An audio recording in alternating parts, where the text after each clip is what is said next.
चलो, तो हमें अभी आज उसी इंडिया को जानना है, अब हम उसी में घुस रहे हैं। अब अगर तुम लोगों का उत्साह मेरे साथ 1-2 महीने बना रहा बढ़िया से, तो मैं करने क्या जा रहा हूं जो पिछले साल में व्यस्तता की वजह से नहीं कर पाया, ठीक है, वो देख लो। मैं एक नई शुरुआत करने जा रहा हूं मेंस के लिए। मेंस में कुछ डॉक्यूमेंट ऐसे हैं जो तुम्हारी पकड़ में नहीं आएंगे ना, वो गवर्नमेंट साइट पे। जैसे इस किताब को ध्यान से देखो। इस किताब का टिम मार्शल की बुक है, इस समय वर्ल्ड की बेस्ट सेलिंग बुक किताबों में से एक है, the prisoner of geography. Right, prisoner of geography. तो ये एक ऐसी किताब है, इसको अगर आईआर के लिए, मेरे ख्याल तुम लोगों ने से बहुत से लोगों ने इसका नाम भी नहीं सुना होगा, देखने की तो बात छोड़ दो। ये इतनी प्यारी किताब है कि इस समय जो हार्टलैंड थ्योरी, जो भी क्वेश्चन आया था लास्ट ईयर, और हर देश को लेकर, China, Russia, India, south Asia जो पेपर 1 के सिलेबस में है, लैटिन अमेरिका, वहां पर होने वाली बहुत कहानियों के रूप में इन्होंने इस किताब को दिया है।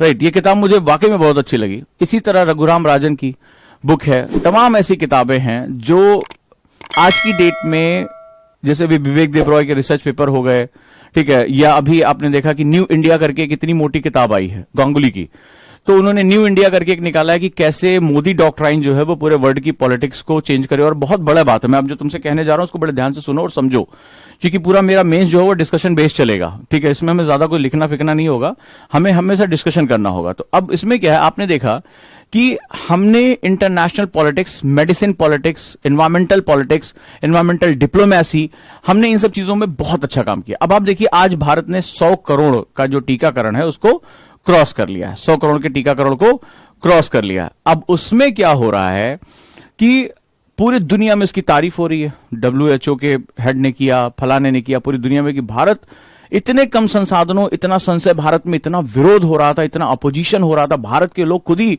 जो है वो कभी धार्मिक मामलों को लेकर, कभी दकियानूसी मामलों को लेकर, सुरक्षा कर्मियों पर जो है ये हमारे स्वास्थ्य कर्मियों पर हमले हुए, उनको भगाया गया, पीटा गया, इतने खतरे हुए, इतनी अंधविश्वास रहा सरकार के पास, कभी अमेरिका ने कच्चे माल पे रोक लगाई, कभी चाइना ने किया।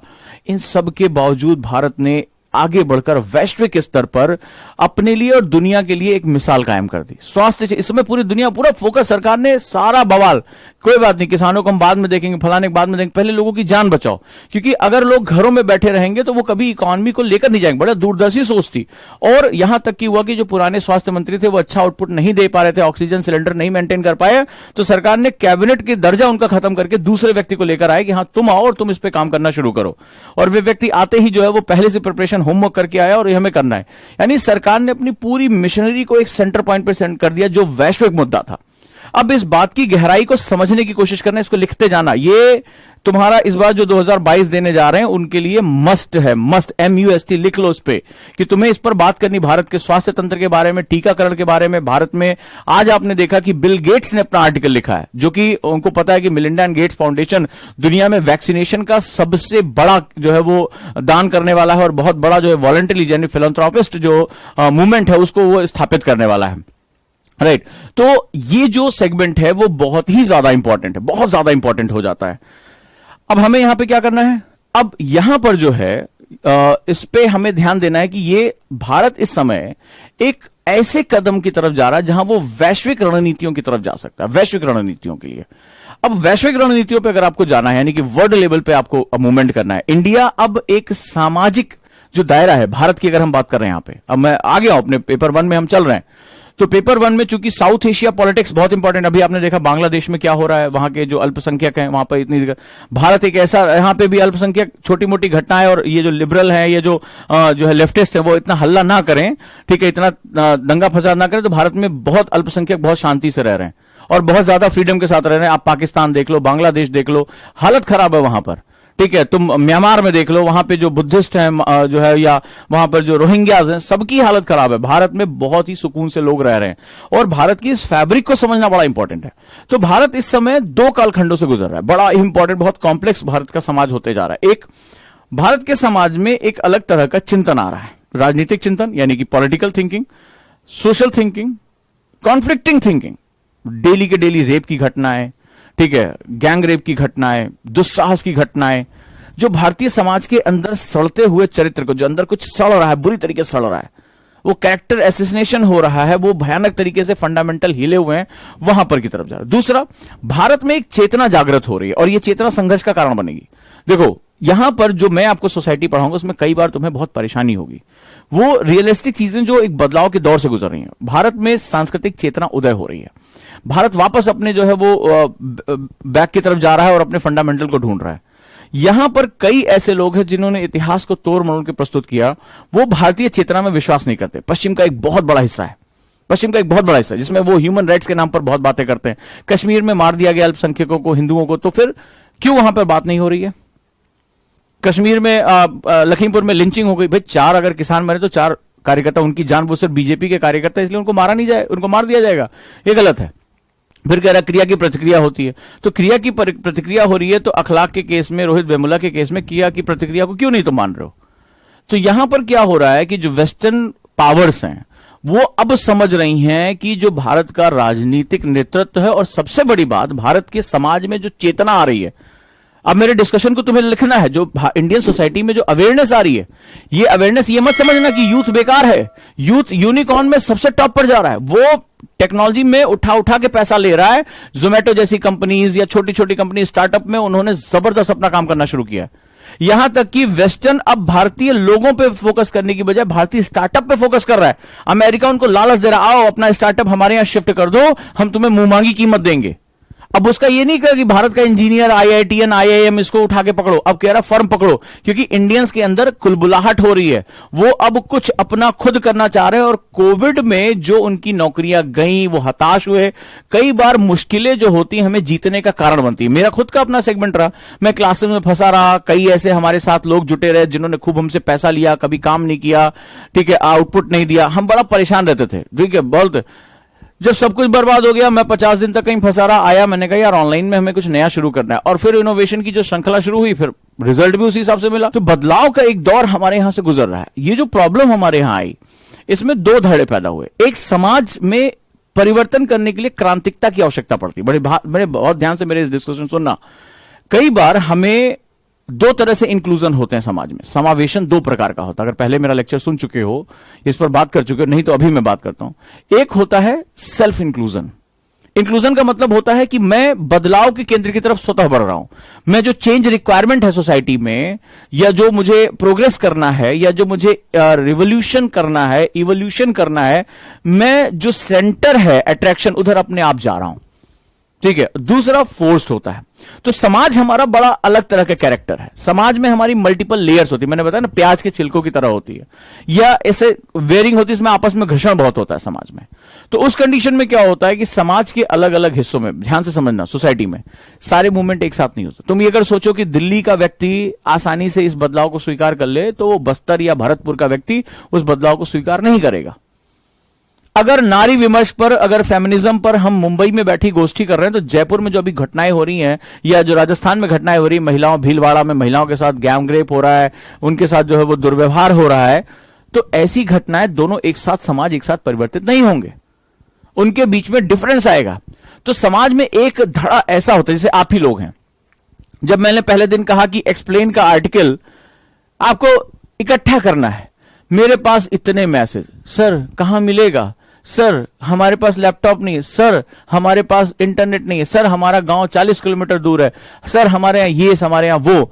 जब मैंने कहा नहीं सुना, उनको ही लगा कि ये ओजांग सर कॉपी करके, अभी हम जो भावनात्मक बातें करेंगे, ओजांग सर का दिल पिघलेगा और वो जो है वो कॉपी करके खुद ही भेज देंगे। पर इस बार तो ओजांग सर अलग ही सनक में बैठे हुए हैं। इस बार तो अपना हृदय ही बाहर निकाल के चले आए कि नहीं भैया, अब तो इस बार तो डंडा पड़ना है सबको कायदे से। तो जब डंडा पड़ा, क्लास में सब लोग करने लगे, तो कुछ लोग अब निकले। अभी क्या होगा, कुछ दिन बाद अभी ये होगा कि मैं इन्हीं डॉक्यूमेंट्स पे टेस्ट प्रिपेयर कर रहा हूं, ठीक है। सारे जो डॉक्यूमेंट तुम कॉपी कर रहे हो वो कॉपी करके बैठा हुआ हूं, उन पे कर रहा हूं टेस्ट प्रिपेयर। अभी भी क्लास में लगभग 30% बच्चों ने अपने डॉक्यूमेंट्स प्रिपेयर नहीं किए। मैं जान रहा हूं तुम जो सच्चाई हो बोल दो हाँ सच्चाई है। तो 30% बच्चों ने क्लास में उन्होंने कॉपी नहीं किया, अब उनको डॉक्यूमेंट प्रिपेयर नहीं कर रहे हैं। लेकिन अभी क्या करूंगा, इनको मैं डंडा करूंगा कायदे से, ठीक है। जब इनके नामों की लिस्ट निकालूंगा, जब ये टेस्ट नहीं देंगे या टेस्ट क्वालिफाई नहीं कर पाएंगे, जब मेंस के क्वेश्चन इनसे नहीं होंगे, तब इनको जागृति आएगी 2-3 महीने बाद। हालांकि तब तक इनकी गाड़ी छूट चुकी होगी, ठीक है। ये समझ चुके होंगे इनका सिलेक्शन इस बार नहीं होगा। खैर उससे कोई दिक्कत नहीं है, लगे रहो आगे, अगले साल 4 साल 5 साल बाद हो सकता है उम्र बची रहे तो तुम्हारा हो जाए। कोई दिक्कत नहीं है। तो उन्हें क्या करना पड़ता है, डंडा करना पड़ता है। तुमने भी अपने आसपास देखा होगा, कई लोग स्वतः जो है संज्ञान लेते हैं, स्वतः काम नहीं करते हैं, उनको हमेशा डंडा करना पड़ता है। ठीक है, टीचर इसीलिए डंडा लेकर हाथ में चलता है। तो अब यहां पर जो होता है, हमारे यहां दो तरह का समावेशन होता है। फर्स्ट, सेल्फ इंक्लूजन, मैं खुद ही प्रेरित हूं, मैं खुद ही जाकर, सरकार ने कहा वैक्सीन लगवा लीजिए, सुरक्षित है, मैं जाकर लगवा ले रहा हूं। ठीक है, अभी आपने क्या देखा कि उसमें जो दिव्यांग बीजेपी का कार्यकर्ता था वाराणसी से, तो वो उसकी फोटो छपी ना, 100 करोड़ डोज ले रहा है वो। तो प्रधानमंत्री ने पूछा, भैया ये बताओ अभी तक काहे नहीं लिए? तो उसने एक बात कही कि हम सोच रहे थे, अरे हम योग करते हैं, हम बनारस में रहते हैं, हम भारत की धरती, तो हमें क्या हो जाएगा। बाद में देखा सब लोग लगवा रहे हैं, तो और सरकार जो है वो हर जगह कहीं यात्रा करनी, कहीं जाना है तो सर्टिफिकेट मांग रही सरकार, कह रही भैया दोनों डोज का जब तक सर्टिफिकेट दोगे नहीं तब तक तुम कहीं जा नहीं सकते। तो क्या हुआ, अब सरकार ने ये सब क्यों किया? आप फ्लाइट में जा रहे हो, आप आरटीपीसीआर टेस्ट लेकर जाओ, आप जो है वो अपना सर्टिफिकेट लेकर जाओ, दोनों वैक्सीनेशन का सर्टिफिकेट दिखाना पड़ता, कहीं घूमने जा रहे हो, कहीं आप जो जा ही नहीं सकते। तो अब हो गया यार, लगवाना तो पड़ेगा ही पड़ेगा। तो जब पड़ेगा वर्ड आता है तो इसको हम लोग बोलते हैं फोर्स्ड इंक्लूजन। क्या बोलते हैं इसको? फोर्स्ड इंक्लूजन, यानी कि धक्का समावेशन कहते हैं, धक्का समावेशन। और ये जो वर्ड मैं बता रहा हूं, एक हो गया सेल्फ इंक्लूजन, बड़े ध्यान से समझना। समाज को जो हम पढ़ने जा रहे हैं, भारतीय समाज को जो हम इसकी स्टडी करेंगे, तो उसमें हमारा यही जो है वो प्रभाव देखने को मिलेगा। तो एक हो गया सेल्फ इंक्लूजन। इंक्लूजन का मतलब हो गया कि बदलाव के केंद्र पे आपको मैं लेकर आ रहा हूं। समाज, जो भारतीय समाज है, वो एक गतिशील अवधारणा है, ये हमेशा परिवर्तन होता है। परिवर्तन पॉजिटिव हमेशा जरूरी नहीं है। तुमने आज से 50 साल पहले रेप की इतनी घटनाएं सुनी नहीं होंगी। रेप को तो इन्होंने राष्ट्रीय त्योहार बना दिया है, यह स्थिति हो गई हमारे देश में। हम औरंगजेब के समय में भी, हम मुगलों के समय में भी, खिलजी के भी समय में हम हरम का बात सुनते थे, लेकिन रेप की इतनी घटनाएं हम नहीं सुनते थे। हत्याएं कर दी जाती थी, मार दिया जाता था, लेकिन इस तरह की घटनाएं, ऐसा लग रहा है हर व्यक्ति एक यौनिक भ्रष्टाचार में जो है वो लिप्त है। तो इसका सीधा सा मतलब है कि समाज एक परिवर्तनशील धारणा है। अब इस परिवर्तन में जो परिवर्तन होता है, जब ये चेंज जो होता है, बड़े बहुत ध्यान से सुनना, आज का डिस्कशन बहुत ही डेप्थ में है और सभी करंट के बिंदुओं के साथ जुड़ा हुआ है। तो जो चेंज होता है, वो चेंज क्यों होता है, ये चेंज की जरूरत हमें क्यों पड़ती है? चेंज जो होगा, अगर पॉजिटिव अफर्मेटिव हो रहा है, अगर वो धनात्मक है, वो अग्रगामी है, फॉरवर्ड है, तो वो तुम्हें इंक्लूजन यानी समावेशन बिंदु के पास लेकर जाएगा। समावेशन क्या होता है? समावेशन होता है बहिष्करण यानी एक्सक्लूजन के खिलाफ। एक्सक्लूजन के खिलाफ, बहिष्करण के खिलाफ ये होता है। बहिष्करण का मतलब है कि मानव के रूप में मेरा हक मुझसे छीन लिया जाए। एक बच्चा कूड़ा बीनता हुआ तुम्हें दिखाई पड़ रहा है, देखा होगा ना, ढेर के पास वो प्लास्टिक की थैलियां बीन रहे हैं। उसको, उसका बचपन क्या प्लास्टिक की थैलियां बीनने के लिए है? या वो जो छोटू के नाम से कुख्यात है, विख्यात है, जो ढाबे पे जो है वो जूठे ग्लास धो रहा है, क्या वो उसके लिए उसका बचपन है?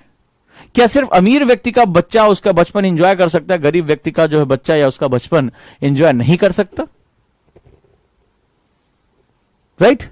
क्या वो जो लड़की सिर्फ लड़की होने के नाते, कि एक पितृसत्तात्मक, एक पैट्रियार्कल सोसाइटी में वो लड़की है, इसलिए वो पढ़ाई नहीं कर सकती? इसलिए कि 12 साल होते होते उसकी शादी कर दी जाएगी? इसलिए क्योंकि उसका काम सिर्फ बच्चे पैदा करना और पालना है? या एक स्कूल में टॉयलेट ना होने की वजह से, शर्मनाक स्थिति होने की वजह से बच्चियों के माता पिता उन्हें स्कूल नहीं भेज रहे? या एक कॉलोनी में, एक जिले में कुछ बदमाश तत्व जो लड़कियों का पीछा करते, छेड़खानी करते, मां बाप को डर है कि कहीं मेरी बच्ची के साथ कोई हादसा ना हो जाए, इसलिए उसकी शिक्षा छुड़वा दी जाती है। वो चाहते हैं कि बच्ची पढ़े, लेकिन पुलिस व्यवस्था, प्रशासन ना होने, सुरक्षा ना होने, या समाज में लड़कियों को उपभोग की वस्तु के रूप में लेने में जो ये बात आती है, उसकी वजह से आप मुझे बताइए, आप में से कई लोगों को घर से निकलने में डर लगता होगा। आपके आसपास ऐसी घटनाएं हुई होंगी। माता पिता, मेरे पास सैकड़ों की संख्या में इस तरह बच्चियों के मैसेज हैं कि नहीं तैयार है मां बाप, तो अब ऐसी उठा लेंगे, इस तरह की बातें होती हैं। एक कोई गुंडा टाइप का लड़का, उसको किसी लड़की पे दिल आ गया तो एसिड फेंक दे रहा है या उठा ले रहा, मना करने पर भी देखिए आपने क्या हुआ, दिल्ली में हत्या कर दी गई चाकू से गोद गोद के। तो अब दिल्ली जैसे शहर में, जहां इतनी वो हाई प्रोफाइल लड़की, इतनी अच्छी पढ़ी लिखी लड़की, चाकू से गोद के हत्या कर दी उसकी, जो उसको मार दिया। दिल्ली जैसे शहर में बात हो रही है, पूरे देश में ये हो रहा है। तो जब मुझे मेरे हक से तुम दूर करोगे, शिक्षा, स्वास्थ्य, काम करने का अधिकार, सम्मान पूर्वक जीने का अधिकार, मेरी इच्छा से मेरे शरीर को छूने का अधिकार, बहुत बड़ा अधिकार है। मैरिटल रेप, आपने नाम सुना होगा, एग्जाम में क्वेश्चन आया, मैरिटल रेप की घटनाएं जो हो रही हैं, पत्नी तक कह रही है कि पति उसकी मर्जी के बिना उसके शरीर को हाथ नहीं लगा सकता। यह भी एक बहुत बड़ा डिबेट है और सुप्रीम कोर्ट ने इस पर अपना जजमेंट दिया है। तो यह समस्त की मानव के रूप में मेरे अधिकारों की रक्षा करो। मुझे मेरे अधिकार जब मिलेंगे, जब मुझे मेरा जो एक हिस्सा है जब मिलेगा, अधिकार से भी ज्यादा हिस्सा, संसाधन, पीने का पानी जो है, टॉयलेट की सुविधा, रहने के लिए मकान, काम करने के लिए जो है रोजगार, उनके अवसर, न्याय, शुचिता, क्योंकि मेरे साथ गलत कर रहा है तो न्यायपालिका मेरी सुनवाई करे। वो हीरो हीरोइन के लिए रात में बैठ जाता जमानत के लिए, मैं 15-15 साल जेल में बंद हूं, मेरा तो मतलब सुनवाई का नंबर ही नहीं आया, वहीं मर गया वो। तो ऐसी कंडीशन में आप मुझे बताओ, मैं बहिष्कृत हूं। तो जब मैं बहिष्कृत हूं तो आखिर ये इतना गहरा डिबेट है क्यों? यह डिबेट इसलिए है क्योंकि तुम एक लोकतांत्रिक समाज हो, तुम एक डेमोक्रेसी का हिस्सा हो। मेरी बात को समझना, बहिष्करण का जो मूल मकसद क्या है, इसको लिखना और इसको चार्ट करना। मैं एक लोकतांत्रिक समाज का हिस्सा हूं, मैं डेमोक्रेसी क्या होता है? For the people, of the people, by the people, this is known as democracy. इसे लोकतंत्र कहते हैं, यानी लोगों का, लोगों के लिए और लोगों के द्वारा किया जाने वाला शासन। यानी सेंटर पॉइंट कौन है? People. It is not the person, it is a people, लोग जो अवेयर हो।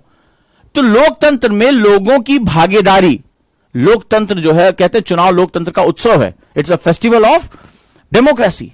तो डेमोक्रेसी में जो सेंट्रल थीम है, हमारे प्रियम्बल में लिखा गया, we the people of India, हम भारत के लोग, यानी जो सेंटर पॉइंट है वो आपके लोग हैं। यही रीजन है कि आईएएस ऑफिसर कितना भी विद्वान हो जाए, वो नेता से नीचे होता है। तो कई बार दर्द होता है, सर अनपढ़ नेता हमारे सर के ऊपर। अनपढ़ नेता नहीं बैठा हुआ है, तुम गलत डिसीजन ले रहे हो, तुम गलत बात कर रहे हो, जाकर चिल्लाते, अरे सर आईएएस बन के। एक बच्चे ने मुझे मैसेज किया कि सर मैं बहुत व्यथित हूं, हमारे घर में बात चल रही कि अरे वो एक अनपढ़ जो है नेता जूते मार देता है। नेता नहीं है। नेता कौन है? नेता को चुनने वाली जनता है। और जनता चाहे अच्छे को चुने, बाहुबली को चुने, बलात्कारी को चुने, सज्जन को चुने, साधु को चुने, वो जनता की मर्जी। तो पूरी केंद्रीय सत्ता, जो सत्ता है वो लोगों के हाथ में। लोग गलत करेंगे, सीखेंगे, भुगतेंगे, फिर सही करने की तरफ आगे बढ़ेंगे। जागरूकता आती रहती है समाज में और आदिकाल से रही है। नहीं तो हम सती प्रथा को आज ढो रहे होते, हम हरम की व्यवस्था को ढो रहे होते, हम जो है तमाम ठगी व्यवस्था को ढो रहे होते। हमारे समाज से तो लोग निकल कर आए जिन्होंने उसके खिलाफ एक आंदोलन। हम एलजीबीटी को कभी राइट नहीं देते। वो जो पुलिस वाली, जो ट्रांसजेंडर पुलिस वाली बनी है, कभी उसको पुलिस वाला जो है वो बनने का मौका ही नहीं मिलता। क्यों? क्योंकि हम तो सदियों पुरानी व्यवस्थाओं को लेकर चल रहे हैं। तो अब उस कंडीशन में जहां हम बात करने जा रहे हैं कि जो केंद्र है, जो सत्ता का केंद्र है, तुम आईएएस ऑफिसर हो लेकिन तुम्हें जनता ने चुन के नहीं भेजा ना। तुम एक एग्जाम को पास करके ऐसे तुम होगे, तुम कितने बड़े ब्रिलियंट तुम आओ होगे हार्वर्ड से, इससे मतलब नहीं है। शक्ति लोकतंत्र की किसके साथ है? उसको जिसको जनता के बीच में गया, बोला हमारा ये काम है, हमने किया, अगर जनता उसमें विश्वास दिखा रही है तो लोकतंत्र कहता है कि जो इसमें विश्वास दिखा रहा है उसी के पास सत्ता आएगी। मेरा डिबेट क्लियर है? क्लियर जा रहा है? मैं अब तुम्हें बताना चाह रहा हूं कि हम कहां जा रहे हैं। लेकिन लोकतंत्र में जो सेगमेंट होता है, अब वहां पर अब आ जाओ कि डेमोक्रेसी में जो लोग होते हैं उनको यह महसूस होना चाहिए कि लोकतंत्र भागीदारी का नाम है। It is a part of participation. Democracy is what? Of the people, for the people and bye the people. यह ग्रामर जो इस्तेमाल किया गया, फॉर द पीपल, लोगों के लिए, लोगों का, लोगों के द्वारा, that means the mechanism hold with the people, यानी यांत्रिकी जो लोगों के साथ जुड़ी हुई है। अब यांत्रिकी का मतलब है कि मैं किसी भी परिवार में हूं तो निर्णय लेने की प्रक्रिया, संसाधनों की भागीदारी की प्रक्रिया, मेरे सम्मान की प्रक्रिया, मेरे जो है वो मेरा जो ऑनर है उसका जो प्रोसेस है, इसमें मेरा भागीदारी होना चाहिए। बट कुछ लोग, एलीट क्लास के लोग, इंग्लिश पढ़े लिखे लोग, अमीर लोग डिसीजन ले लेते हैं। मैं कहीं नहीं हूं, मुझे 5 साल में एक बार याद कर लेते हैं, नेता पहुंच जाता है मेरे दरवाजे पर। मैं गरीब किसान हूं, मैं ऐसे कह रहा हूं, मैं जंगल आदिवासी हूं, मेरे कोई राइट्स नहीं है। तुम एक कानून बना देते हो दिल्ली में बैठ के और मुझे मेरे जंगलों से बाहर कर देते हो। मैं अपने जंगल की लकड़ी तोड़ता हूं तो एक फॉरेस्टर आता है कहीं दूर से, वो मुझे मारता पीटता है, मेरी महिलाओं को जो है परेशान करता है। तो इसका मतलब है कि डेमोक्रेसी की जो डिफिनीशन है कि पीपल्स पार्टिसिपेशन, बड़े ध्यान से मेरी बात को समझना, यानी कि लोगों की सहभागिता, लोगों का इन्वॉल्वमेंट, लोगों की सहभागिता, लोगों का इन्वॉल्वमेंट लोकतंत्र के लिए सबसे जरूरी है। ठीक है, इन्वॉल्वमेंट सबसे जरूरी है। इन्वॉल्व हो जाओ। जब यूथ आज से 20 साल 25 साल पहले, जब चुनाव आयोग इतना सक्रिय नहीं था, यूथ कहता था आए इलेक्शन है, अबे साला इलेक्शन कौन देने जाएगा, ऐसे बात करते थे। कौन जाएगा इलेक्शन, अरे ये साले सारे नेता ऐसे बात कर, तुमने बात की होगी, ये सब चोर है साले, इनको मैं नहीं दूंगा, ठीक है छुट्टी मनाएंगे अपन लोग, पिक्चर देख के आएंगे। देन चुनाव आयोग को लगा यार यूथ तो पार्टिसिपेट ही नहीं कर रहा है, और लोकतंत्र में तो हर इंसान को पार्टिसिपेशन करना है, लोकतंत्र की डिफिनीशन वही है। शुरुआत से ही कि पता चला कि गरीब आदमी सोच रहा है क्या करना है, दारू मुर्गा कहां मिलेगा, कौन साइकिल दे रहा है, कौन घड़ी रेडियो दे रहा है, वोट देते उसको। This is not the participation. तो आप सवाल यह है, अब मेरे क्वेश्चन पर आओ, मैं पॉलिटी नहीं पढ़ा रहा हूं, मैं सोशल इश्यूज पढ़ा रहा हूं। इन्वॉल्वमेंट क्यों नहीं हो रही है, भागीदारी क्यों नहीं हो रही है? क्योंकि वो बहिष्कृत है। क्या है? एक्सक्लूड है। वो बहिष्कृत है, किसी भी रूप में बहिष्कृत है। उसको अच्छे अस्पताल नहीं मिल रहे, बहिष्कृत है। उसके बच्चे को शिक्षा नहीं मिल रही, जाति व्यवस्था में बहिष्कृत है, धार्मिक व्यवस्था में बहिष्कृत है। वो किसी भी हालत में बहिष्कृत है, और वो कह रहा है कि इस राष्ट्र के इस महान उत्सव में, इस राष्ट्र की इस लोकतांत्रिक प्रक्रिया में मैं शामिल नहीं हो सकता। क्यों नहीं हो सकता? Psychological factor. आपके घर में मान लीजिए आप 6 लोग हैं, कभी न कभी हुआ होगा तुम्हारे साथ। तुम घर में बीच के बच्चे हो, या जो है उसमें तुम्हारी छोटे वाले की उदंडता चलती, बड़े वाले का सम्मान चलता है, बीच वाला इसे परेशान रहता है। मान लो किसी भी डिसीजन मेकिंग में तुमसे कुछ भी नहीं पूछा जाता, कौन सी कार खरीदनी तुमसे नहीं पूछा जा रहा है। छोटे वाले ने कहा अरे हमें लाल कार लेनी है, तो वो आ गया। बड़े वाले ने कहा नहीं ये वाला मॉडल लेना, वो आ गया। किसी भी, तो तुम थोड़े समय बाद जब निर्णय लेने की प्रक्रिया में तुम शामिल ही नहीं होते हो, तो तुम धीरे धीरे 2-3 साल जब ग्रो करते हो, और तो फिर तुमसे पूछा जाता है, किसी ने तुमसे पूछ लिया अरे ये सामान लेना है, अरे हम क्या करें यार, जो मन में आओ ले लो। बड़े भैया से पूछ लो, छोटे बहन से या छोटे भाई से पूछ लो, हम क्या है यार, कुछ नहीं हम। वो अब तुम ईयरफोन लगाते हो और घर से निकल जाते हो, दरवाजा पटक के स्लैम। फिर घर वाले भी कहते हैं अरे ये तो ऐसे ही उदंडी है, घमंडी है, इससे क्या बात करें। हाँ बुलाओ, बड़े वाले को बुलाओ, उससे पूछ लेते हैं क्या सामान आना है। हुआ है तुम्हारे घर में ऐसा कि तुम प्रक्रियाओं में शामिल ही नहीं होते? फिर धीरे धीरे तुम्हें नफरत हो जाती है, तुम्हें खुद चिढ़ हो जाती है। इसके बाद कभी गलती से पूछ भी लिया जाता है डाइनिंग टेबल कौन सा है, मकान में कलर कौन सा कराना है, अरे भैया से पूछो, बड़े वाले उन्हीं की चलती है। दीदी से पूछ लो, मैं क्या हूं, मैं कुछ नहीं हूं, मुझे बताओ। तो तुम्हें तुम समाज ही हो, समाज तुम्हारे अंदर है। हाँ, फ्रेंड सर्किल में भी जैसे ये इमदाद ने लिखा है, फ्रेंड सर्किल में होता है। कई बार कुछ लोग ज्यादा फ्लैम्बॉयंट होते हैं, या कोई बड़ी खूबसूरत सी लड़की या बड़ा हैंडसम सर, उसी को, या बड़ा पैसे वाला है, बड़ा बॉडी बॉडी बना रहा है, भाई करेगा, वो थोड़ा सा ग्रुप का दादा टाइप होता है, तो बाकी अपने आप को बड़ा उपेक्षित समझते हैं। अच्छा, मैं ये नहीं कह रहा हूं क्या हुआ, मैं ये कह रहा हूं तुम्हारे मनोभाव पर क्या प्रभाव पड़ता है।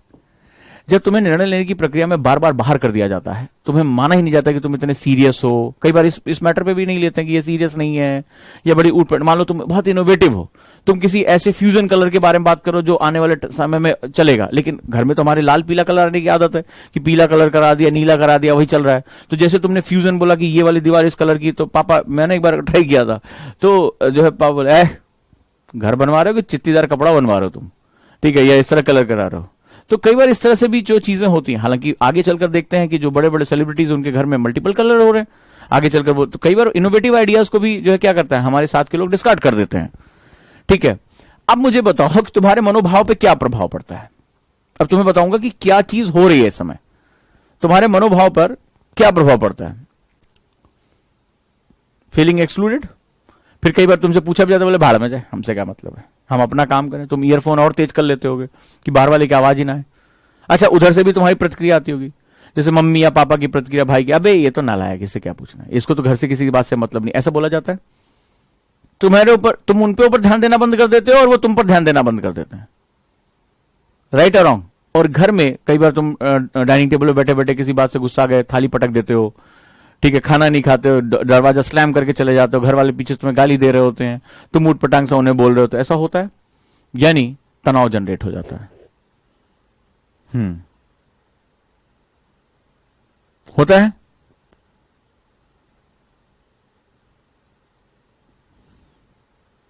Ignoring. Now this is the my point. ये सोसाइटी का हमारा आज का पॉइंट है कि जब एक आजादी के 75 साल हो गए तो बस्तर का व्यक्ति, भरतपुर का व्यक्ति, भीलवाड़ा का व्यक्ति या तेलंगाना का व्यक्ति, गोंड क्षेत्र का व्यक्ति भारत के लोकतांत्रिक निर्णयों में भागीदारी क्यों नहीं कर सकता? अब बात बाहर पहुंच रही है। तुम टाई पहने हुए, अंग्रेजी पढ़े हुए जो है व्यक्ति हो, तुम इंग्लिश फटाफट बोल रहे हो, तुम भारत की संसद में हो, भारत के एलीट क्लास में हो, तुम कभी गोंड क्षेत्र में नहीं आए, तुम कभी धारवाड़ क्षेत्र में नहीं आए, तुम कोयले की खदानों में नहीं आए, तुम कभी जंगलों में नहीं आए, लेकिन तुमने पॉलिसी बना दी फॉरेस्ट वाली। तुम यूनिवर्सिटी में जाके पढ़े हो, तुमने वहां किताबों में जंगल की फोटो देखी है, कुछ पॉलिसीज याद कर ली हैं और तुमने हमारे लिए पॉलिसी बना दी जो हम यहां रह रहे थे, हमसे तुमने कभी पूछा ही नहीं तुमने, और तुम वहां बैठे बैठे कानून बना दे रहे हो। तो हमारी भागीदारी नहीं समझते। जो भागीदारी, तुम क्या होता है जब तुमसे पूछा नहीं जाता तो तुम्हारे अंदर एक भावना आती, बाढ़ में भाग, हमें क्या करना है, बोले किसी भी रंग में कराओ, हमसे क्या मतलब है, कौन सा मेरा घर है, मैं आगे बढ़ जाऊंगा, पैसा कमाऊंगा, ये घर छोड़ दूंगा, ऐसे सीधे बोलते हो, गुस्सा आते हो, मैं मेरे से क्या करना है। तो आप धीरे धीरे के आपके अंदर एक प्रतिक्रिया जन्म लेती है। तो क्या होता है कि मैंने आपको पहले बताया था कि जब हम इंडियन सोसाइटी पढ़ रहे हैं तो राष्ट्र लोगों से बनता है, the nation made by the people and people made by their emotions. और तुम्हारे इमोशंस क्या है? तुम्हारे इमोशन निगेटिव है, तुम्हारे इमोशन जो है वो रिएक्टिव है, प्रतिक्रियात्मक है, और दोनों पक्ष एक दूसरे के साथ तनातनी अविश्वास के साथ देख रहे हैं। मम्मी इसलिए तुमसे नहीं पूछती, हर बार तुम जो है चिक चिक करते हो, बोले भाड़ मुझे इससे पूछना ही नहीं है, और तुम सोचते बक हमारी बात का कोई वैल्यू नहीं रखी जाती। तो तुम आश्चर्य करके देखो कि एक राष्ट्र में 1 अरब 35 करोड़ से ज्यादा लोग हैं और कभी उनकी जन भागीदारी सुनिश्चित नहीं की गई। क्या बनेगा क्या नहीं बनेगा, योजना आयोग बना दिया, वो तय करता था तुम्हारा स्कूटर किस कलर का होगा। यार 1991 से पहले तुम फोन कौन सा कलर का लोगे, किस मॉडल का लोगे। अरे मेरे तो रिलेटिव ITI कंपनी में रहे, जहां टेलीफोन, इंडियन टेलीफोन इंडस्ट्री, वो कह रहे थे भाई साहब 40 साल ये मॉडल ही आना लोग इस्तेमाल करने, लेकिन हम आज भी यही मैन्युफैक्चरिंग करते हैं क्योंकि सरकारी है ये मॉडल ही। हमने एक बार सुझाव दिया कि अब लोग इस तरह का मॉडल यूज नहीं कर रहे, वो टू टू टू टू करके जो बटन चलता था, बोले नहीं लेकिन यही मैन्युफैक्चरिंग चल रही, 40 साल हो गए हम यही बना रहे हैं, हमने आज तक कोई इनोवेशन किया ही नहीं इसमें। करें किस लिए कि सरकार जो बना रही है वो बन रहा है, उसमें कौन सा मतलब है। सो नाउ अब तुम एक राष्ट्र का निर्माण करने जा रहे हो। राष्ट्र में समाज है, समाज में लोग हैं और लोग में फीलिंग्स हैं। राष्ट्र में समाज है, समाज में लोग हैं, लोगों में फीलिंग्स हैं, भावनाएं हैं। भावनाएं राष्ट्र के साथ जुड़ने की हैं, भावनाएं राष्ट्र से अलग हो जाने की हैं, भावनाएं इंक्लूजन की हैं, भावनाएं एक्सक्लूजन की हैं। इट्स अप टू यू, ठीक है, इट्स अप टू यू। मुद्दा राष्ट्र में महिला और पुरुष को मिलकर राष्ट्र को ताकतवर बनाने की है, या महिला को अपने सहभागी पुरुष को एक भेड़िए के रूप में देखने की है, या उस पुरुष को, उस महिला को एक लालच की वस्तु के रूप में कि कहां अकेले पाएं और कहां इसको धर दबोचें, इस रूप में है। कहां राष्ट्र के अलग अलग धर्मों के लोग मिलकर राष्ट्र निर्माण कर सकते हैं। धर्म उनके लिए पूजा पद्धतियां हैं। तुम चटाई बिछाकर नमाज पढ़ो, मैं अगरबत्ती जला पूजा करूं, मैं सिर्फ सुप्रीम पावर से अटैच होना चाहिए, लेकिन मेरी धार्मिक पहचान मेरे और तुम्हारे बीच टकराहट का कारण बन रही है, तो मेरी राष्ट्र की शक्ति खत्म हो रही है। मेरा ध्यान इस बात पर नहीं रहेगा कि मैं राष्ट्र के निर्णयों में शामिल हूं या नहीं हूं। मेरी इस बात को समझ लेना। हम डेमोक्रेसी डेमोक्रेसी चिल्लाते हैं, डेमोक्रेसी ये बहुत ब्लर वर्ड है। Democracy is all about you have a right to take decisions in your country, you have options to take the decisions. This is known as democracy, and everybody must be involved. मैं thank कहूंगा अपने प्रधानमंत्री को। मुझे नहीं पता कि मेरी और आपकी जो है वो राजनीतिक अप्रोच किसके साथ है, it doesn't matter for me. मेरे लिए भारत के प्रधानमंत्री की बात कर रहा हूं, जो उन्होंने बात कही कि भारत ने 100 करोड़ टीका, मतलब 3 बार अमेरिका को टीका। अमेरिका जैसा ताकतवर देश हमसे इतना पीछे, सोचो।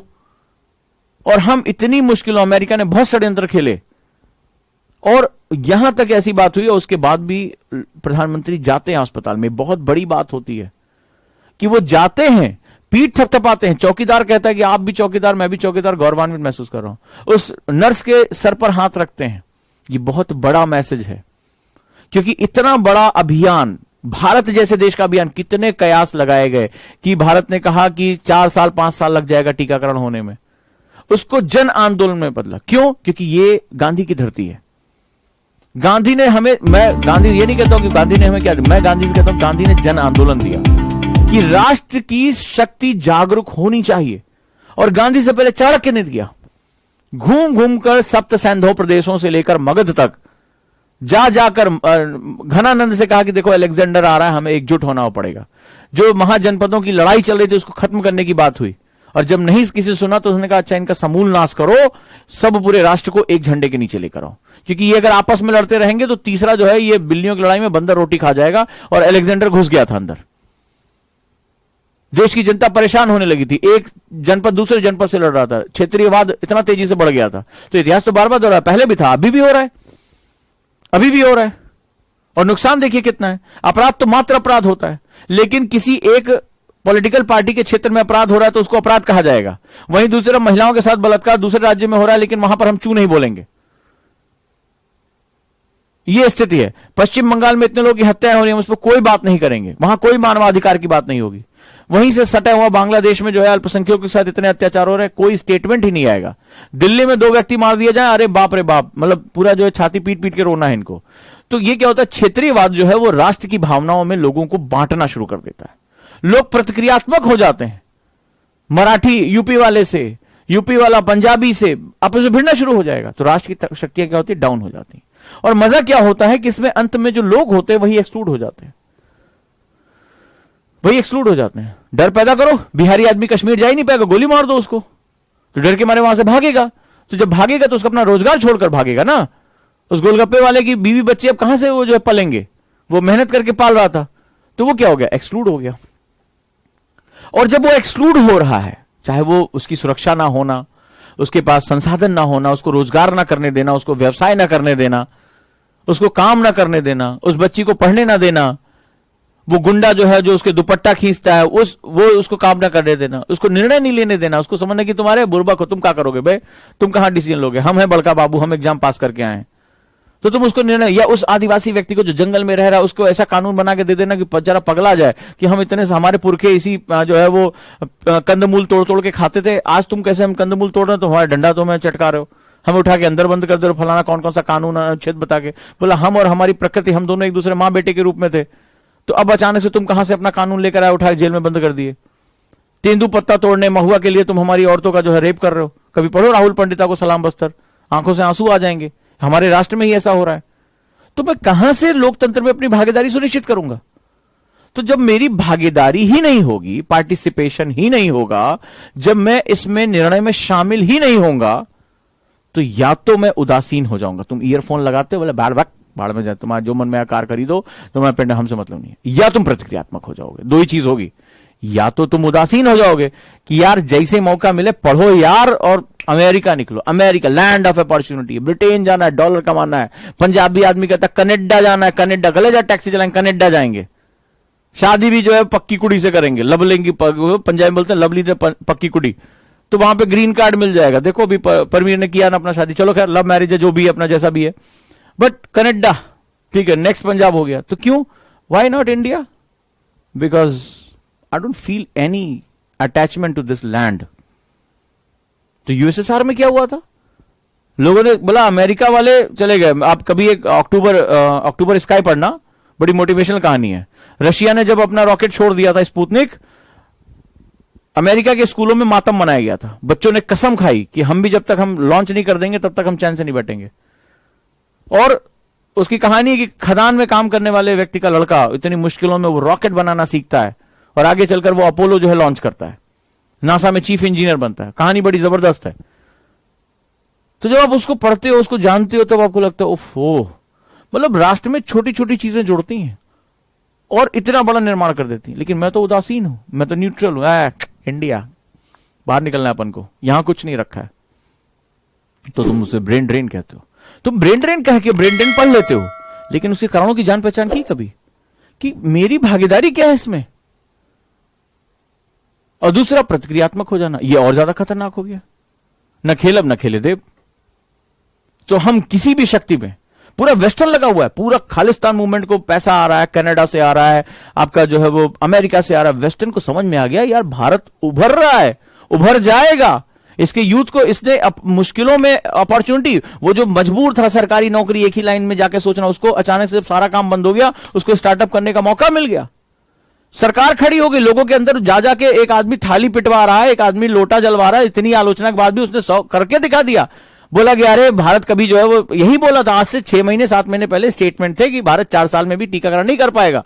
100 करोड़ पहुंचा दिया। एक व्यक्ति ने भारत के लोगों में विश्वास खाली जता दिया। भारतीय इतने दमदार रहे, एक ऐसा सूत्र रहा है, मैंने कहा था एक हमारे अंदर एक आध्यात्मिक सूत्र है इस धरती की सबसे खास बात है, वो हमें ताकतवर देता है, वो हमें ताकत देता है। हम तुमसे धर्म जाति किसी भी नाम पे विभेद कर लें, लेकिन एक कोई अदृश्य धागा है इस माले में जो हम भारतीयों को जोड़ ले जाता है तुरंत, जो हमें अटैच करता है, और जैसे ही अटैच होता है हमारी भावनाओं का उबाल आता है। एक व्यक्ति कहता है, उस पर लोग विश्वास करते हैं, भले चाहे उसको राजनीतिक रूप से पसंद करें या ना करें। वो कहते हैं यार ईमानदार है, कह रहा है, हमसे कह रहा है। तो वो व्यक्ति डॉक्टरों, नर्सों, वार्ड बॉय उनकी जाके पीठ थपथपाता है, उनके लिए दिए जलवाता है, थाली जलवाता है। तो देश के डॉक्टरों को लगता है यार कोई तो है हमसे बात कर रहा है, तो जुट जाते हैं, चलो जुट जाते हैं। पुलिसकर्मी खड़े होते हैं, इतना टीका कहां से आया, कहां ट्रांसफर हुआ, कहां स्टोर हुआ, और करके दिखा दिया। आज पूरी दुनिया आश्चर्य से कहते बाप रे बाप, मतलब 100 करोड़ टीका पहुंचा दिया इस बंदे ने। तो क्या हुआ जन भागीदारी में? ऐसे ही अंग्रेज परेशान थे कि दुबला पतला आया ये अधनंगा फकीर, चर्चिल ने बोला ये क्या काम करेगा? बोला ना इसके शरीर में हड्डी है, ज्यादा दम नहीं है, दुबला पतला, एक धक्का दे दो हमारी ब्रिटिश फौज के सामने कौन टकराएगा? ये कहां है, कौन है ये? आया घुमा लाठी लेके, एक गांव से दूसरे गांव, चंपारण से खेड़ा, अहमदाबाद, कहां कहां नहीं। लोग उस बात के लोग, अरे यार ये तो हमारे जैसा बोलता है, अरे ये तो महात्मा हमारे जैसे ही हैं, अरे हमारे लिए बात कर रहे हैं। लोगों को लगा अरे यार ये आजादी कौन सी चीज होती है? ये खाली वो कांग्रेस की समितियों में या बड़े बड़े आदमियों की बात नहीं है जो अंग्रेजी में भाषण दे रहे हैं, न्यूज़पेपर में लिख रहे हैं। बोले आजादी तो हमारी भी चीज है। वो चंपारण के गांव वाले को अंदाजा हो गया कि अरे बाप रे, ये जो नील की खेती करा रहे हो हमारी आजादी यहां पर नहीं। जो चाय के बागान आसाम में, दार्जिलिंग में बात हो गई कि यार ये जो गोरे हैं ये इनको भगवान ने थोड़ा भेजा है, ये जीसस के थोड़े ना बंदे जो सीधे आके हमें जो जिंदगी भर की गुलामी लिखवा रहे हैं। वो गुजरात के व्यक्ति को भी एहसास हो गया, अरे यार लड़ना ये तो ये लगान हमारा जो है ऐसी तैसी में कर देंगे। वो साउथ की बात आ गई, नॉर्थ ईस्ट की बात आ गई, सबको लगा यार आजादी तो हमारा मुद्दा है, और एक आदमी हमसे जो बात कर रहा है वो हमें समझ में आ रही है। ले खड़ा हो गया आंदोलन, ऐसी तैसी होनी शुरू हो गई। तो ये जो इन्वॉल्वमेंट होता है ये सबसे जरूरी होता है। डेमोक्रेसी को जिस रूप में आप जानते हैं, इन्वॉल्वमेंट जब तक आप नहीं दोगे तब तक आप कभी भी उनको, डेमोक्रेसी को नर्चर नहीं कर पाओगे। और जब तक तुम इन्वॉल्वमेंट नहीं दोगे तब तक परिवर्तन ही नहीं शुरू होगा। क्यों? क्योंकि मैं यथास्थिति को जकड़ के बैठा हूं, मैं सेफ जोन में हूं। जब इंसान इन्वॉल्व नहीं होता या इसको होने नहीं दिया जाता, ऐ तुम क्या गांव का आदमी है, ऐ जंगल का आदमी है, आदिवासी है, ट्राइबल है। अबे ट्राइबल है, तुमसे ज्यादा जड़ी बूटियां जानता है। पूरी दुनिया आज एक्सेप्ट करी कि ट्राइबल आदमी जो है वो तुम्हें ज्यादा, तुम 4 बेरी तुम्हारे सामने रख दिया जाए, वो जो बेरीज होती हैं, तुम जहरीली बेरी खा के मर जाओगे, तुम्हें पता ही नहीं रहेगा बेरी कौन सी है। वो जानते हैं कि कौन सा जहरीली और कौन सी फायदेमंद है। वो जानवरों को तुमसे ज्यादा समझते हैं, वो जंगल को तुमसे ज्यादा समझते हैं। और तुम ससुर आए हो जो है एक फॉरेस्ट का एग्जाम पास करके, और तुमने जो है वो काम कर दिया, तुम जो है जंगल के बारे में बहुत बड़ी बड़ी बातें करने लगे हो। ये पूरी प्रक्रिया भारतीय समाज की। तो जब मैं इन्वॉल्व होऊंगा तो मैं परिवर्तन के लिए प्रेरित होऊंगा। इन्वॉल्वमेंट के लिए 2 तरीके से इन्वॉल्व होऊंगा, या तो मेरे अंदर प्रेरणा जग जाए, मैं आगे बढ़ूंगा, देखो मैं आगे बढ़ रहा हूं, मूवमेंट कर रहा हूं। तो समाज जब मूवमेंट करता है तो परिवर्तन की दर शुरू होती है। या चल आगे बढ़, तो क्या होता है कई बार तुम ही कई जागरूक है, कोई कहता है हम नहीं जाएंगे, हम नहीं जाएंगे, धक्का दे देते हैं। तो क्या होता है, तो दूसरे इसको फोर्स इंक्लूजन कहते हैं। तो यहां पर क्या हुआ, धक्का दे दिया, तो कई बार लोग नहीं हिलना चाहते हैं। ठीक है, लड़की 12 साल से ज्यादा नहीं जो कुंवारी रहनी चाहिए, शादी हो जानी चाहिए, क्या करेगी पढ़ के, तो धकियाना पड़ता है। तो बस्ती के डीएम ने किया ना, जब आर्टिकल 243D हुआ, बोला महिलाओं को जो है वो पंचायत में आरक्षण दिया जाएगा।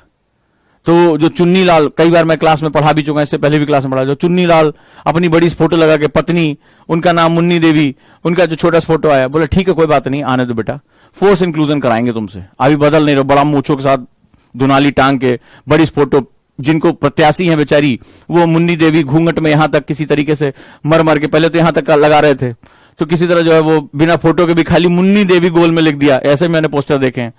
धीरे धीरे थोड़ा थोड़ा थोड़ा घूंघट ऊपर की तरफ जाना शुरू हुआ, तो बोला ठीक है कोई बात नहीं है, चुन के आई, इलेक्शन हुआ, चलो भाई चुन्नी लाल की पत्नी बनी। तो चुन्नी लाल एक दिन बंदूक बंदूक टांग के जो ये हुआ कि भाई जो है प्रधानों का सब आपस में सम्मेलन होगा, तो पहुंचे चुन्नी लाल भी, डीएम था नया बस्ती जिले का उत्तर प्रदेश में। बोला हाँ आपको, बोला अरे प्रधानपति हैं। हम कहीं प्रधानपति क्या होता है बे? ठीक है, क्या होता है प्रधानपति, कौन सा ये संवैधानिक पोस्ट है? बोला अरे वो मुन्नी देवी उनके पति हम ही सारा काम काज देखते हैं। भग यहाँ से। संविधान जो है वो किसको सीखता है? जो व्यक्ति जिसको जनता ने चुन के भेजा वही जनप्रतिनिधि है। भग यहाँ से, भेज अपनी बीवी को, चल नहीं तो अभी कानूनी कार्रवाई करूंगा। ठीक है, तो भगे वहां से। जब भाई डीएम साहब हड़का रहे हैं, पुलिस वाले जो है वो रौब में आ गए। चुन्नी लाल का दुनाली जो इधर उधर हो गया, मूछे जो है थोड़ी डाउन हुई। अब पत्नी को भेजना पड़ा। अब पत्नी कांप रही है, दहलीज के बाहर कभी उसकी अस्तित्व ही नहीं था, सारा अस्तित्व तो उसका उसके पति के ऊपर डिपेंडेंट था, बच्चे के ऊपर डिपेंडेंट था। लेकिन अब क्या करें, चुन्नी लाल को आदेश है, नहीं तो सरकार उल्टा जो है डंडा, जो सरकार पीटने पाती है तो फिर वो अच्छे अच्छों पीट ले जाती है। ठीक है, अच्छे अच्छों वो भालू पीट पीट के शेर कहलवा दे। और वो भी पुलिस, भारत की पुलिस तो उसके अलग ही लेवल पे। तब वो पत्नी निकली, पैर कांप रहे थे, किसी तरह से घूंघट ऊंघट काढ़े पहुंची। लेकिन जब वहां देखी उनके जैसी बहुत सी महिलाएं हैं, बोल सकती, उनको इंकरेज किया गया, उनको जो है वो समाहित करने के प्रयास किया गया, तो उनको एहसास हुआ यार शक्ति तो मेरे पास है। और जिस दिन तुम्हें शक्ति का एहसास हो जाता है, सशक्तिकरण की शुरुआत हो जाती है। जिस दिन तुम्हें शक्ति का एहसास हो जाता है, when you realise your powers, you started in power. तो जिस दिन तुम्हें शक्ति का एहसास हो जाता है, उसी से सशक्तिकरण शुरू हो जाता है, क्योंकि तुम शक्ति के स्रोत के रूप में उसको अब्सॉर्ब करना शुरू कर देते हो, रियलाइज करते हो और दूसरों को सशक्ति करना शुरू कर देते हो। घूंघट और छोटा होना शुरू हो गया। लगा अंगूठा टेक है, फलनवा दस्तखत कर लेती है, तो खुद सीखे नहीं सीखे अपने बच्चे को सिखाएंगे।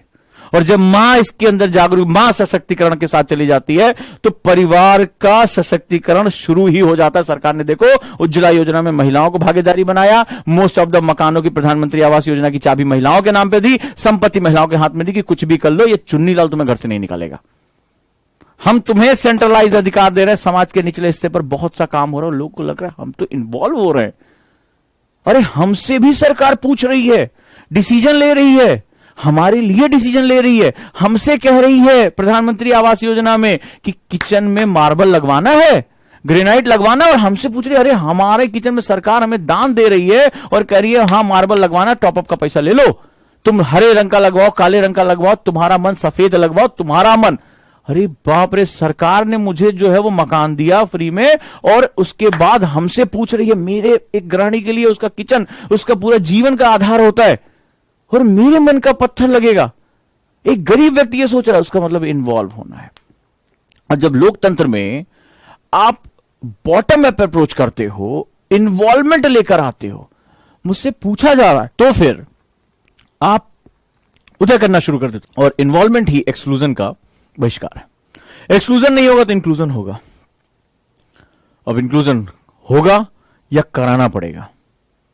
कई लोग घर से नहीं निकल रहे थे, कई लोग कह रहे थे कि अरे नपुंसक हो जाएंगे अगर ये टीका लगवा लेंगे। हर धर्म में अलग अलग तरह की बातें होती है, हर जातियों में बातें होती हैं, क्षेत्रों में बातें होती हैं। सरकार ने कहा आओ बेटा, आओ तुम ट्रैवलिंग करो, तुम्हें हम दोनों सर्टिफिकेट भगा देंगे तुम्हें हम। ठीक है, तब लगा अरे डंडा पड़ने वाला कायदे से, कहीं हमें कोई हक नहीं मिलेगा, कहीं हम आ जा नहीं सकते हैं, किसी से मिल नहीं सकते हैं। तो क्या हुआ फिर? अब चलो कोई चारा नहीं बचा। जब लास्ट में आपने देखा, ऐसा नहीं कि भारत के सभी लोग जागरूक हो गए, जन आंदोलन में हिस्सेदारी बढ़ बढ़ के अपनी बाहें आगे कर दिया है, लगा दो, ठीक है, ऐसा किसी ने नहीं किया। तो सरकार ने कहा बेटा तुम्हें कोई चारा नहीं छोड़ेंगे। तो उसमें से बहुत से 20-30 करोड़ रुपए लोग थे जो घिसक घिसक के आगे बढ़े, चल यार लगवा ही लेते हैं। बट ये जो हमारा सोशल इश्यूज है वो बहुत ही मल्टी डायमेंशनल अप्रोच था। आज की जो बात हुई है ये आपके, मुझे साइन ऑफ से चाहिए इसका, कितने लोग भेजते हैं मैं देखता हूं। जो डिस्कशन हुई है सोशल इश्यूज की, मुझे आज तक कोई किताब ही नहीं मिली जो तुम्हें पढ़ा दे, और सोशल इश्यूज कोई एक सब्जेक्ट ही नहीं है। अभी कल जो मेरी क्लास होगी इसमें बताऊंगा कि इसका इंटर लिंकिंग कितना बड़ा है।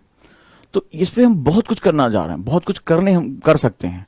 तो अब आपको इसके साथ जो है बहुत काम करना पड़ेगा। तो इस डिस्कशन को लेकर आज की डिस्कशन ये तुम्हें ना किसी किताब में मिलने वाली है, ना तुम्हें किसी अखबार में मिलने वाली है, एक सोच से जन्म लेने वाली डिस्कशन है। और सोशल इश्यूज में इसी तरह पढ़ाऊंगा।